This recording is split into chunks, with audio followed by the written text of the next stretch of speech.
வணக்கம். ராகுல் காந்தியை காணவில்லை. நம்ம தமிழ்நாட்டில் மாணிக் தாக்கூர் இருக்கார் இல்லையா, மாணிக் தாக்கூர்கிட்ட யாராவது கேட்டு பாருங்கள் ராகுல் காந்தி எங்கே அப்படின்னு.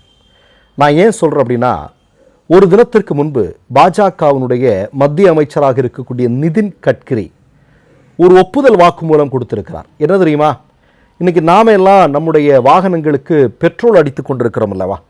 மோடி ஆட்சி வந்த பிறகு 20% எத்தனால் கலந்து கொள்ளையடித்து கொண்டிருக்கிறார்கள் அல்லவா. அதை குறித்து ஒரு யூடியூபர் வீடியோ போட்டு பல கோடி ஆட்கள் பார்த்து ஒரு பெரிய பிரச்சனையாச்சு. அப்போ நிதின் கட்கரி முதல்ல என்ன சொன்னார்னா, இல்லை அதனால எல்லாம் எந்த பிரச்சனையும் இல்லை அப்படின்னு சொன்னாங்க. ஆனால் ஒரு தினத்திற்கு முன்பு நிதின் கட்கரி ஒப்புதல் வாக்குமூலம் கொடுத்திருக்கிறார். ஆமாங்க, எத்தனால் கலந்த பெட்ரோலை நாம் பயன்படுத்துவதன் மூலமாக இப்போ 1 லிட்டர் பெட்ரோலுக்கு நமக்கு 40 கிலோமீட்டர் கிடைக்குதுன்னு வைங்க. இப்போது எத்தனால் கலக்கிறதுனால அது 5 கிலோமீட்டர் குறைவதற்கான வாய்ப்பு இருக்குது. மைலேஜ் கிடைக்காதுன்னு அவரே ஒப்புதல் வாக்குமூலம் கொடுத்திருக்கிறார். இது சம்பவம் 1. ரெண்டாவது சம்பவம் என்ன, உங்களுக்கு எல்லாருக்கும் நல்லா தெரியும். அயோத்தி ராமர் கோயில் கொள்ளை உலகமே அதிர்ச்சிக்குள்ளாகி இருக்கிறது. RSS சங்க பரிவார கும்பல் கோயில் கொள்ளையர்களாக இருக்கிறார்கள் அப்படிங்கிறது இன்றைக்கு இந்திய மக்கள் மத்தியில் அவ்வளோ பெரிய அதிர்ச்சியை கொடுத்திருக்கிறது. போதாக்குறைக்கு நீட் வினாத்தாள் கசிவு, மாணவர்களுடைய வாழ்க்கையில் மோடி விளையாடுவது, RSS சங்க பரிவார கும்பல் கல்விக்கு எதிராக என்னென்ன வேலைகளை எல்லாம் செஞ்சுட்டு இருக்கிறாங்க அப்படிங்கிறதெல்லாம் நமக்கு நல்லா தெரியும். அப்போ இந்த அளவிற்கு பற்றி எரிந்து கொண்டிருக்கக்கூடிய சம்பவங்கள் இந்தியாவில் நடக்கிற பொழுது எதிர்க்கட்சி தலைவராக இருக்கக்கூடிய ராகுல் காந்தியை காணவில்லை. எங்கே போனார்னு யாருக்குமே தெரியல. வழக்கமாக இப்படி அவர் பல இக்கட்டான நேரங்களில் அவர் வெளியே போகிறது அப்படிங்கிறது வழக்கம். என்னங்கிறதெல்லாம் நமக்கு தெரியல. ஆனால் நம்ம என்ன கேட்குறோம் அப்படின்னா, ஒரு முக்கியமான செய்தி வந்திருக்குது. பீகாரில் பாட்னாவில் ஒரு 5 நாளைக்கு முன்னாடி காங்கிரஸ் தலைமையில் இளைஞர்களை அணிதிரட்டி நீட் வினாத்தாள் கசிவு அதற்கு எதிரான ஒரு மிகப்பெரிய மக்கள் போராட்டத்தை முன்னெடுப்பதாக காங்கிரஸ் கட்சி சொல்லியிருந்தது. ஆனால் காங்கிரஸிற்கு போதுமான ஆட்கள் கிடைக்கவில்லை என்கிற காரணத்தினால அந்த போராட்டம் மாற்றி இன்னொரு நாளைக்கு கொண்டு போய் சேர்த்துருக்குறாங்க அப்படின்னு தகவல் வருது. ஒரு பக்கம் உங்களுக்கு தெரியும், மோடி இந்தியாவில் இல்லைனாலும், மோடி பேசலைனாலும் அவங்களுடைய சிஸ்டம் கரெக்டாக ஒர்க் பண்ணிகிட்டே இருக்கும்.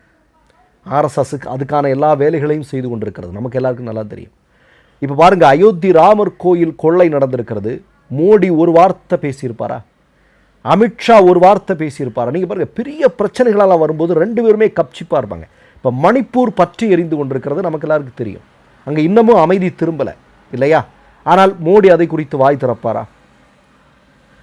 ஏதாவது ஒரு முறை பெரிய போராட்டம், பெரிய ஒரு மக்கள் திரள் ஏதாவது வரும்னு பயந்தா ஏதாவது ஒரு வார்த்தை சொல்லிடுறது.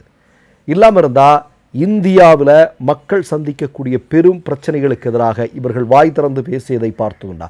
இப்போ பாருங்கள், அயோத்தி ராமர் கொள்ளை 1000 கோடி 2000 கோடின்னு போகுதுங்க. அந்த அளவுக்கு மிகப்பெரிய கொள்ளை நடந்திருக்கிறது. இந்த கொள்ளையை குறித்து இவர்கள் இன்னும் வாய் பேசலாம். ஆனால் RSSகாரன் என்ன பண்ணுறான் தெரியுமா, அதை எப்படியாவது இல்லாமலாக்குவதற்கு பல்வேறு திட்டங்களை அவன் தீட்டிக் கொண்டிருக்கிறான். ஆனால் காங்கிரஸ் என்ன பண்ணி கொண்டிருக்கிறது நீங்கள் பாருங்களேன். இப்போ பாரத் ஜோடோ அது பாராட்ட வேண்டிய விஷயம்தான். இப்போது தேர்தல் ஆணையத்தை வைத்து மோடியும் அமித்ஷாலாம் எப்படிப்பட்ட மோசடிகளை செய்து கொண்டு வருகிறார்கள் என்பதை அம்பலப்படுத்தியது பாராட்ட வேண்டிய விஷயம்தான். ஆனால் இது மட்டும் போதுமா? இப்போ உலகளாவிய நாடுகளுக்கு சென்று அங்கே இருக்கக்கூடிய மிக முக்கியமான அறிஞர்களோடு இன்றைக்கு நம்முடைய நாட்டினுடைய மோடியினுடைய ஆட்சியில் இருக்கக்கூடிய பிரச்சனைகளை பற்றி விவாதிப்பது நல்ல விஷயம்தான், மறுப்பதற்கில்லை. ஆனால் அது போதுமா? மக்களை ஒன்று திரட்ட வேண்டுமா? மக்களை அணி திரட்ட வேண்டாமா? அப்படி திரட்டினால் மட்டும்தானே நம்ம நிச்சயமாக நம்ம நினைக்கக்கூடிய இடத்தை போய் அடைய முடியும். இப்போ சுதந்திரம் நமக்கு எப்படி கிடச்சிது? காந்தியாரும் சரி, பகத்சிங்கும் சரி, சுபாஷ் சந்திர போஸும் சரி, இந்தியாவுடைய மகத்தான போராட்ட வீரர்களெல்லாம் இவர்களால் மக்களை ஒன்றிணைக்க முடிந்தது. எப்போது மக்களை ஒன்றிணைக்கிறோமோ, மக்கள் எப்படியாக ஒன்றுபட்டு ஒரு சக்தியாக களத்தில் நிற்கிறார்களோ, அப்போதுதான் RSS சங்க பரிவார கும்பலை சுலபமாக வீழ்த்த முடியும். ஆனால் அது காங்கிரஸுக்கு ஏன் முடியலை? இப்போ கடந்த தேர்தலில் உங்களுக்கெல்லாம் நல்லா தெரியும், மோடி ஒரு திருடன் என்ற ஒரு முழக்கத்தை அவர் முன்வைத்தார். கோர்ட்டில் எல்லாம் போச்சு. ஆனால் அவர் மட்டும்தான் அதை முன்னெடுத்தார். வேறு யாராவது அதை முன்னெடுத்தாங்களா? காங்கிரஸ் கட்சியில் வேறு யாராவது அந்த விஷயத்தை முன்னெடுத்து பேசியவர்கள் யாராவது உண்டா? இல்லை. அப்போ நான் என்ன கேட்குறேன் அப்படின்னா, இன்றைக்கி ராகுல் காந்தி, இப்போ அர்ஜென்டினான்னு ஒரு டீம் இருக்குது, ஃபுட்பால்லாம் நீங்கள் பார்த்துருப்பீங்க. அங்கே மெஸ்ஸிங்கிற ஒருத்தர் இல்லைன்னா அந்த டீம் என்ன ஆகும்னு எல்லாருக்குமே ஒரு பதவிதைப்பு இருக்குது. அதே மாதிரி தான் காங்கிரஸுக்கு ராகுல் காந்தி இல்லைன்னா என்னவாகும் அப்படிங்கிற ஒரு இடத்தை நோக்கி காங்கிரஸ் தள்ளப்பட்டிருக்கிறது. அப்படி இருப்பது சரியா? இப்போ நான் தான் சொல்கிறேன், மோடி இல்லைனாலும், அமித்ஷா இல்லைனாலும், யோகி ஆதித்யநாத் இல்லைனாலும், யார் இல்லைனாலும் ஆர்எஸ்எஸ், பாஜக அது தன்னை தகவமைத்துக் கொள்வதற்கான பல்வேறு சிஸ்டத்தோடு அது வேலை செஞ்சிட்ருக்கு. அது ஏன் காங்கிரஸுக்கு இல்லை? இப்போ ஒன்றும் இல்லைங்க, எவ்வளோ பெரிய வாய்ப்பை இன்னைக்கு ஆர்எஸ்எஸ் சங்க பரிவார கும்பல் காங்கிரஸுக்கு உருவாக்கி கொடுத்துருக்கிறது. அயோத்தி ராமர் கோயில் கொள்ளை, நீட்டு வினாத்தாள் கசிவு, அதே மாதிரி நீங்கள் பார்த்தீங்க அப்படின்னா எத்தனால் கலப்பு, அதில் பெரும் கொள்ளை, இப்படி சொல்லி கொண்டே போகலாம். அவ்வளோ பெரிய பிரச்சனைகளை அதுவே உருவாக்கி கொடுத்துருக்கு. அதை எடுத்துகிட்டு மக்கள்கிட்ட கொண்டு போய் சேர்க்கணும், மக்களை ஒன்றிணைக்கணும். ஆனால் காங்கிரஸால் முடியல. இப்போ நீங்கள் பாருங்கள், மம்தா பானர்ஜியுடைய திரிணாமுல் காங்கிரஸ் முழுவதுமாக இன்றைக்கி இல்லை, மேற்கு பக்கத்தில் இல்லை. இன்றைக்கி மம்தாவுக்கு ₹1 எடுக்கணும்னா கூட கோர்ட்டில் போய் தான் அவங்களுக்கு காசே வாங்க முடியுங்கிற நிலைமைக்கு அவங்க தள்ளப்பட்டுட்டாங்க. அந்த அளவிற்கு இந்தியாவில் இருக்கக்கூடிய பெரும்பாலான கட்சிகள், சிவசேனா மாதிரியான எல்லா கட்சிகளையுமே இழுத்து மூடிட்டானுங்க. இப்போ இருக்கக்கூடிய ஒரே நம்பிக்கை என்ன? இந்தியாவில் இருக்கக்கூடிய மக்களுக்கு ஒரே நம்பிக்கை அப்படிங்கிறது காங்கிரஸாகத்தான் இருக்கிறது. காங்கிரஸ் நம்பிக்கை இருக்குது அப்படின்னா, ஆனால் காங்கிரஸ் களத்தில் அந்த மாதிரியான வேலைகளை செய்யுதா அப்படின்னா எங்கேயுமே இல்லை. இப்போ என்ன செய்கிறது? ராகுல் காந்தி எங்கே இருக்கிறார்? அடிக்கடி இப்படி முக்கியமான பிரச்சனைகள் இந்தியாவில் வெகுண்டு எழும்போது, மக்கள் மத்தியில் பேசுபொருளாக இருக்கும்போது ராகுல் காந்தி காணாமல் போவது, ராகுல் காந்தி இங்கே இல்லாமல் இருப்பது அப்படிங்கிறது நல்லதா அப்படிங்கிறத நம்ம யோசிக்க வேண்டியிருக்கிறது. இப்போ மாணிக் தாக்கூர்ட்டெல்லாம் இந்த மாதிரியான கேள்விகளை கேட்க வேண்டிய, ஜோதிமணிகிட்டலாம் நம்ம கேட்கணும். ஏம்மா எங்கம்மா தலைவர் ராகுல் காந்தி எங்கே போயிட்டார்? மாணிக் தாக்கூர் எங்கே? ராகுல் காந்தி எங்கே? எவ்வளோ பெரிய பிரச்சனை போகுது? ஒரு பெரிய போராட்டத்தை ஏன் உங்களால் கொண்டு முடியல? ஒன்றும் இல்லைங்க, இந்த காக்ரோச் ஜனதா பார்ட்டி இல்லை எத்தனை நாட்களாக இந்த மோடியினுடைய இந்த கல்வி விரோத கொள்கைகளுக்கு எதிரான ஒரு மிகப்பெரிய போராட்டத்தை முன்னெடுத்து, அவங்களுக்கு பலம் கம்மி, ஆனாலும் எவ்வளவு பெரிய போராட்டத்தை இளைஞர்களை திரட்டி எத்தனை நாட்களாக நடத்தி கொண்டிருக்கிறார்கள். ஆனால் காங்கிரஸால் ஏன் முடியல? யாருக்கும் தெரியல. இப்படி இருந்தால் காங்கிரஸ் எப்படி ஆட்சி பொறுப்பிருக்கிறோம்? நான் மீண்டும் சொல்கிறேங்க, 2029 தேர்தல் வரப்போகுது.